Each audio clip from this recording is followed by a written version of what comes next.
Does someone in your family have medications that require refrigeration? Do you have a plan to keep those medications from spoiling if you happen to lose power? So whether you take medications for diabetes, weight loss drugs, or you have some sort of biologic that requires refrigeration, if they happen to spoil, you could be out hundreds or even thousands of dollars.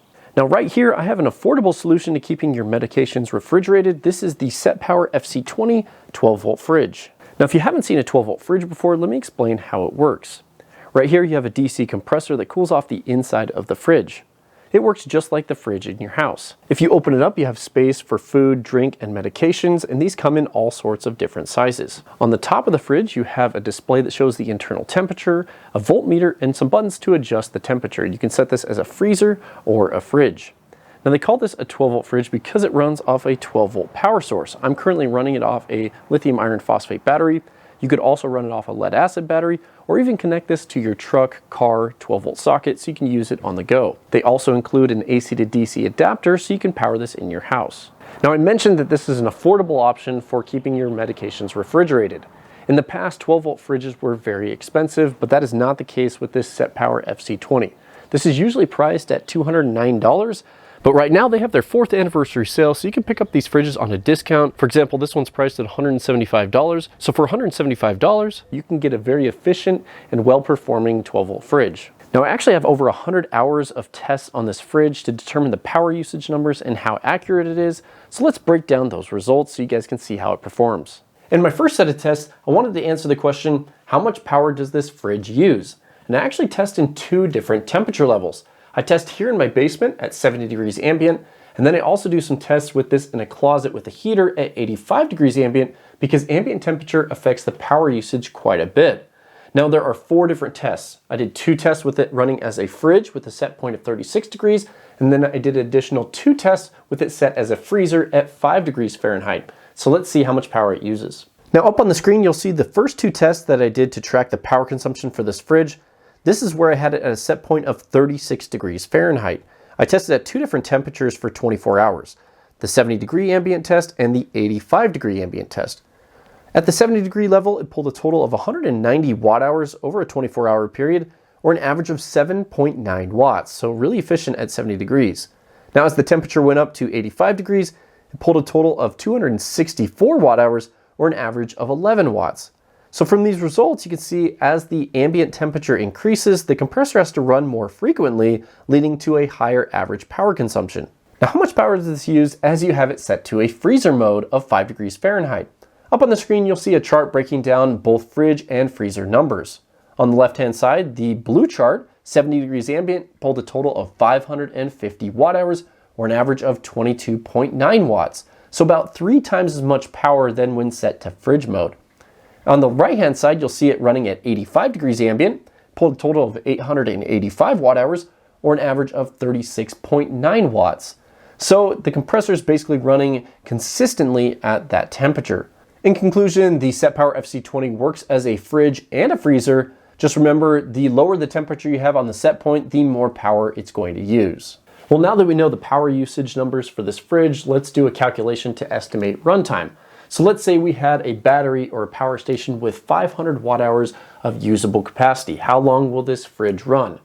Well, let's do a calculation. Say we're running this at 85 degrees ambient with a set point of 36 degrees. The power usage was 11 watts on average. So we take the 500 watt hours of usable capacity of the battery, we divide it by 11 watts, and that gives us the runtime in hours, which is 45 hours. Now in this calculation, you have to calculate a little bit of losses, so I'd say maybe take off 10%, maybe a little bit less. So let's estimate around 40 hours of runtime. So very efficient numbers here. You can get 40 hours of runtime on a 500 watt hour battery. Now in my next set of tests, I'd like to determine the accuracy of the temperature inside the fridge. For example, if you have the fridge set to 36 degrees on the display, what is the temperature actually inside the fridge? Now with these fridges, because they're a chest style fridge, the cold air goes to the bottom and you have a little bit warmer air in the top. So what I do is I set a can in there and I put one of these Bluetooth thermometers on the can so it's reading right at the middle level, and I let it run for a couple days just to track the temperature process of how high does it go, how low does it go, and what is the average temperature. So I do that on 2 different tests. Let's see how it did. Now up on the screen, you'll see the results of our first accuracy test where the fridge was set to 36 degrees as a set point. The thermometer had an average reading of 36.4 degrees Fahrenheit with a maximum temperature of 39.7 and a minimum temperature of 34.2. These are really good results for a budget fridge. Moving on to the next test where the fridge was set to 5 degrees Fahrenheit. The thermometer had an average of 2.4 degrees Fahrenheit with a max of 3.6 and a minimum of 1.4. Once again, these are really tight groupings on the temperature, and these are really good results for a budget fridge. Now, some of the more expensive fridges that I've tested have been off as much as 10 degrees. So if your set point is at 36, it could be 46 degrees, which means your food would spoil, or it could be even as low as 26 degrees, meaning your food would freeze. So it's important to have a fridge that's really accurate and the set point. So this one is right on. Now, if you want an easy way to check that, you can pick up one of these refrigerated thermometers. They're extremely cheap. You just throw it in your fridge and you'll see the temperature anytime that you open the lid. I'll include a link to that down in the video description. Now, if you want to get a little bit more advanced, you can pick up one of these Bluetooth thermometers. Now, these connect to your phone's smart app and they data log, so you can actually see exactly what's happening with the temperature. So I actually like those for the videos so you guys can see what's happening inside the fridge. I'll include a link to that down in the video description as well. What I want to do next is remove the side panel for the fridge, check the compressor model, and see the build quality. Removing the side panel is fairly easy. You have 2 screws up here, you have 4 more underneath, and then this whole panel pulls off. Now just like that, I have this side panel removed so we can look at the components. First off, you'll notice a fan over here with these baffles. This fan pushes air this way to cool off the condenser coil and the compressor. You have your fridge controller board over here. Let's take a look at the model of the compressor this uses. Now zooming in a bit, you can see this fridge has the YE-DL19H-2 compressor. SetPower does offer a 3-year warranty on this compressor. Now one little tip, if you notice that this is not turning on when you connect a power source, there is a replaceable fuse right here. So you'd want to remove this side panel, check the connections from the main power input, and also check this fuse. Now underneath all these components, there's a metal plate that attaches on this side. Now I did notice that there are not any metal supports like I see on some of the larger fridges, but this one's so light that probably doesn't matter. So overall, the build quality for this fridge is really good. The wiring is all nice and tidy, the power connections are all secure. Let's put everything back together.